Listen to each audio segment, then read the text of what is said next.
Welcome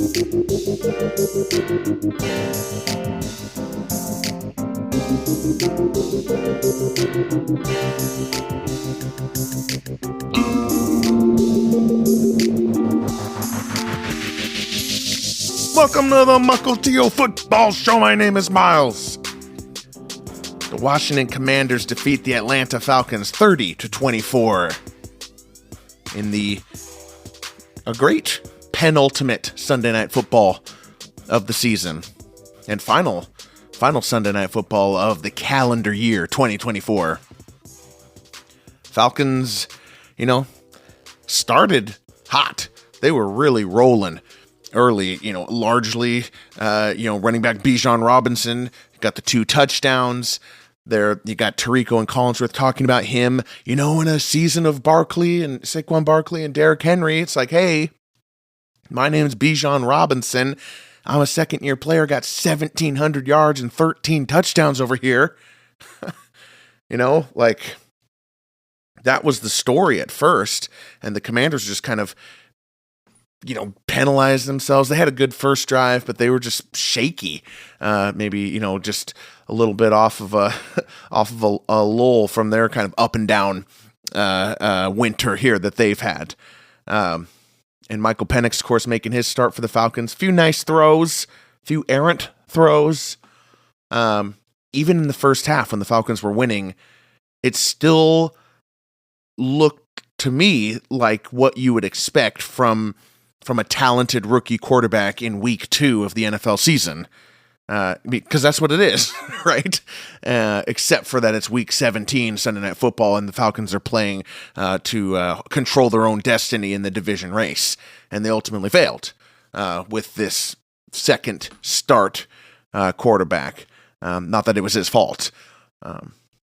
Really, the Falcons defense got absolutely thumped. Second half, Commanders came out. They just stomped them. I mean, they just stomped the Falcons defense. It was Jaden Daniels on the ground, Brian Robinson on the ground, Martinez on the ground. Daniels making the throws to extend the drives when he needed to, but they basically took up the whole second half. There was 2 7-minute, 70-yard touchdown drives to take the lead. Went 21-17, and then they had another big drive that was almost 6 minutes. So that's a total of 20 minutes there as they tacked on 17 points to complete the comeback and actually take the lead. So they had the ball the whole second half, but they didn't get a touchdown on that third one. They did have one, but they got called back on a holding. They end up kicking the field goal. They're up by 7, and then it's like, hey, earth to Michael Penix, Drake London, Kyle Pitts. Like, you guys need to play some football. Halftime's over. It's like there's 4 minutes left in the game. They wobbled down the field. Penix with just 2 big plays. 4th and 11 was a deep out to Drake London for 31 yards. That was awesome to see. And then the touchdown to tie the game. Just a dart to Kyle Pitts on a slant. And it was 4th and goal, but it was 4th and goal from the 13 to tie the game. So that was some clutch stuff from Penix there. And he was very up and down. That 3rd and goal, also from the 13 just before, he had London in the end zone and he just misfired it. But so they kicked the field goal, and instead of going for 2, which I just feel like, come on, we're late in the season. Your guys don't want to play overtime.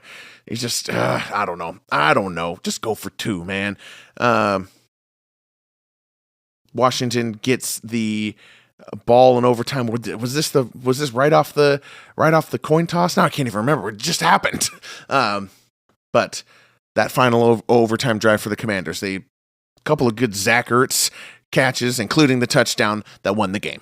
And Ertz, good for him, staying relevant. He's been a big part of the Commanders team. I know Bobby Wagner too on the other side. There's a lot of veteran presence, in this cool Commanders team that we're enjoying this season.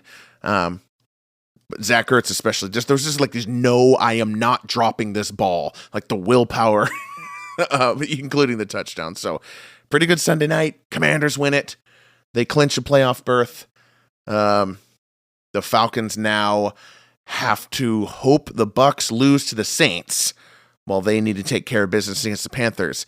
That's really bad for Atlanta because Atlanta beat the Buccaneers twice. They have the head-to-head tiebreaker, but they couldn't even hold on to that. Even while the Buccaneers haven't exactly lit up the win column, they're 9-7 right now, 9-7. And they couldn't even hold on to this head-to-head tiebreaker they had against the Bucs. Not good. And Commanders, boy, we were happy. Kathleen and I were watching this game.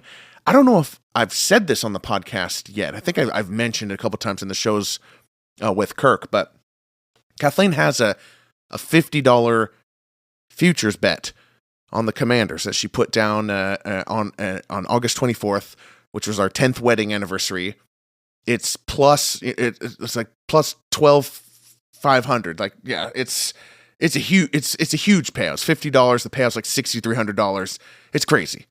And it's come to fruition. Here they are now going to the playoffs. I mean, we honestly both just kind of hope the Commanders lose before the Super Bowl. Just cannot take that pressure. I couldn't even watch the game, to be honest. And the thing is, so we had a crisp $100 bill, and we decided we were going to each put $50 on kind of good payout teams. I put it on the Bucs, which was a plus 6,000 payout, of like $4,000, and they gained a lot here too. So pretty fun. I don't know. I mean, I still don't expect anything from either. They have to win the Super Bowl to get this payout, but it was pretty fun to watch this game that way. Sunday Night Football, Kathleen was invested. If nothing else, the $50 got us a good thrill of a Sunday night, right? And will give us some good tense football, playoff football games, wild card round especially. It was a good week. For all my belly aching on the Thursday show about week 17 and 18 not having any drama or not mattering, it was a good week in general. Went to Buffalo Wild Wings this morning. There was not much, but Minnesota Green Bay was a good game. We made some gingerbread houses before the Commanders Falcons game. And yes, I know it's not Christmas. It's December 29th. We just didn't get to it on Christmas, okay? And the Falcons, man, dropping the ball doesn't seem likely. The funniest thing to happen would be the most NFC South thing, would be the Bucs to lose to the Saints, but then the Falcons lose to the Panthers. So the Bucs do go in. They just back into that NFC 4 seed. And for Commanders, this is a new dawn. They are in the playoffs. Their fans are truly excited. Like Tirico was calling that out. The stadium was loud. The field is in good shape, by the way. Has been for a while, but nice to see it. Just like a normal operation. And, it's easier to root for the Commanders now that we know that jerk isn't in charge. And it's not fair to say that this is the most excitement since Dan Snyder was before Dan Snyder bought the team in 2000 or whatever, because that's not true. 2012, this same excitement did exist. Maybe, I guess I don't speak for the heart of the Washington, D.C. fan base, but there was such positivity and buzz, about Washington in 2012, RG3's rookie season, the sparkle of that offense that we didn't know this, but would eventually take over the NFL, RG3's rookie year. And that was like, there were moments like this for that team. And the season was defined, in our memory by the wild card loss, the RG3 injury. But guess what? What happens to Jaden Daniels in the playoffs this year will define our memory about this game. So let's not get too up on like this hasn't happened since, Mark Ripien in 1991, throwing to Art Monk, Gary Clark, and Ricky Sanders. Like, no. The Washington had a bright light moment in 2012, though that's 12 years ago. That's 12 years ago. Oh, I'm old. When Collinsworth said, I'm old enough to remember RG3, me and Kathleen were just like, oh, what do you mean you're old enough? Isn't that a new thing that happened? No, it was 12 years ago. Oh my God.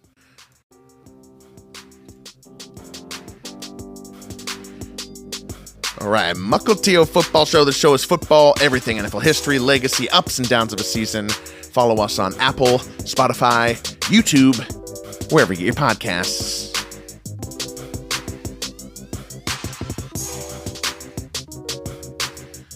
All right, I know this episode is called Sunday Best, but we got to go back to those Saturday games. I mean, what a bizarre week of football in the first place. We had, 2 games on Wednesday, 1 on Thursday, 3 on Saturday, then a really small amount on Sunday, 9-game slate on Sunday, and then we have 1 game tomorrow on Monday.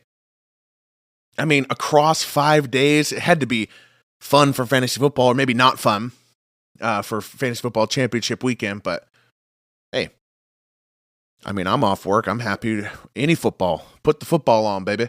The Saturday games, went well. Bengals, Broncos, Broncos showed some fight. Bo Nix, man, I mean, but they ultimately lost in overtime to Cincinnati, in Cincinnati. And what I took away from that is the Broncos gave their best shot. And they actually did show something. Bo Nix, deep bombs, a couple of good drives, including the final drive to tie the game. But just ran up against the hottest and most desperate team that there is, which is the Cincinnati Bengals. Joe Burrow, unbelievable again. He's putting up those crazy numbers. He's got his boys. Higgins was 11 catches for 131 yards. Chase was 9 catches for 102 yards. T. Higgins had 3 touchdowns. He had 2 touchdowns in last year's version of this game when the Bengals played Minnesota on Saturday in December. So T. Higgins loves playing a December Saturday. It makes sense for a Clemson boy. The Broncos, they had this game. Like, they're in the jungle, down 7. They drove the field to score, like I said, and then Sean Payton didn't go for 2. Come on, man. I mean, I don't know. It's hard because there should be a lot of calculations that go into that. But late in the season, I really think you got to think about injury and just the flip of the coin. And I think that Joe Burrow should be factored in. I think what part of the calculation should be, okay, I've tied the game with 8 seconds left. Look on the other sideline. Is that Lamar Jackson, Josh Allen, Pat Mahomes, or Joe Burrow? Oh, yeah, I see Joe Burrow over there. Go for 2. Because otherwise you're just flipping a coin and stuff. I mean, Broncos had all sorts of chances to win the game, and so did the Falcons, but it's late in the year. Just go for 2. So, because the Bengals won, the Broncos did not clinch the final AFC spot in the playoffs, and they can still clinch it if they beat the Chiefs next week. And that could be an easy task. I guess it depends on kind of what the Chiefs want to do, since they have locked up the bye, the 1 seed. How many players will they rest? And then will their backups beat the Broncos anyway? Because that's possible too. You don't have an unlimited, it's not going to be a totally different team out there. You don't have, 22 other guys that can play, and plus you play more than 22 players, so you're gonna need they don't have a fresh 30 to port in. So it's gonna be some of the Chiefs players, but the Broncos just need to win, and they will take that final AFC spot. If they lose, it's then the Dolphins who can get in if they win in Week 18. And then if the Dolphins lose, that's how the Bengals get in. If they beat the Steelers. So it's oh my gosh. Of course, that Bengals-Steelers game is Saturday night. That's good. Preserve the drama. And then Broncos-Dolphins will play Sunday. So I'm in the minority here. I don't think that Bengals getting into the playoffs is going to mean don't let them in. Nobody wants to face them, and they'll dominate, and they may even make a deep run if they can get in as one of the, I just called them one of the hottest and most desperate teams. But they've also had their easy part of their schedule in December, a schedule we were calling out as easy from the beginning of the year. We're they could really get hot in December. Everyone said that because this was a nice easy part. maybe Broncos accepted, but it's still the Broncos, right? I don't think the Bengals will. They're here for a reason, right? They're in this position for a reason, and I just don't think the Bengals have a real chance because of their defense. And Joe Burrow, of course, is in that same situation, where he could potentially be the MVP if they get to the playoffs, and they're going to get that argument. I'm obviously for Josh Allen. I've made that case already, but Joe Burrow is going to have the better numbers. But, it's the Drew Brees situation again. The mid-2010s Drew Brees situation where he's got an extra 10 touchdowns and an extra 1,000 yards because he has game scripts that come from his defense absolutely sucking. Like Josh Allen, Pat Mahomes, Lamar Jackson, they could have that extra 10 touchdowns and extra 1,000 yards if their defenses kept giving up touchdowns right after they threw them, like consistently. So anyway, that's enough talk on that. And then later on Saturday, the Seahawks, we were kind of eliminated as the Cardinals lost to the Rams in the most Kyler Murray way possible. Just this brilliant escape artist, dynamic, game-winning drive down the field that ends with a rocket ball bouncing off a helmet to lose the game. It's like, oh man, that's so Kyler. And the Rams pull it out. Their defense looked good, but they didn't really inspire confidence that they will be successful in the playoffs. And I'm just glad the strength of schedule thing is just over. So there was this whole thing they were trying to explain at the end of Saturday night when the Rams did win, and they couldn't say they clinched the NFC West because there was still a possibility that the Seahawks could have the strength of schedule tiebreaker. And there was it was like just this huge convoluted thing of they need 4 of 6 games to go this way in week 17 and 6 of 9 games to go this way in weeks 18. It's like, oh my God. Oh, it's just such a headache. I don't even know who I'm rooting for as a Seahawks fan. But they all went the Rams' way today. With the Commanders' win over the Falcons, the Rams clinched the NFC West. So just 24 hours later, it's done. Yeah, pretty good week of football. Those games were worth it. A lot of prime time. The morning window of Red Zone was a little sad. Only 6 games, and they were pretty pointless. Like Raiders, Saints, who cares? Jags, Titans, who cares? The Bills were just blowing out the Jets. The Eagles just blowing out the Cowboys, even with a third-string quarterback. The only good game in that morning window was the Colts losing to the Giants, so they got eliminated there from postseason. A far cry from the 1958 greatest game. But this was 2024 Week 17's opening red zone window most entertaining game.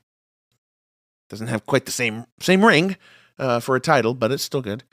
But it was fun to see Malik Neighbors making big plays, and Drew Lock, who was our backup here in Seattle for a while, having a big day, and the Colts just, blowing it. And the other big story out of that early window was Saquon Barkley. And he had 165 rushing yards, way more than I thought he was going to get. He got a hat and a t-shirt, winning the division, and he said he didn't know that happened, which is sad. That's sad for multiple reasons. It's sad because the Giants were never even close to winning a division.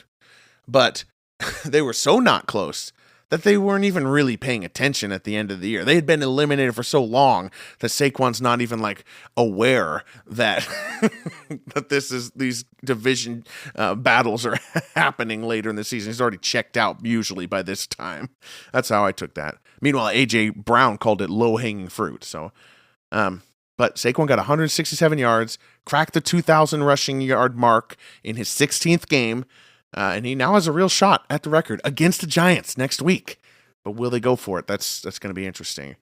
And then the other big headline was the Packers, almost surged back and beat the Vikings, but the Vikings did hold off. They set up a Sunday Night Football battle for the 1 seed on between the Vikings and Lions next week. That's absolutely unbelievable. I mean, they're both in the playoffs, but it'll be a game for a bye. I'm just extremely excited for that game and what that means. So we'll of course be here talking about that. Hopefully get a show with Kirk maybe on Thursday to talk about the big Week 18 headlines. But that's Week 17 Sunday Best. My name is Miles. A good night.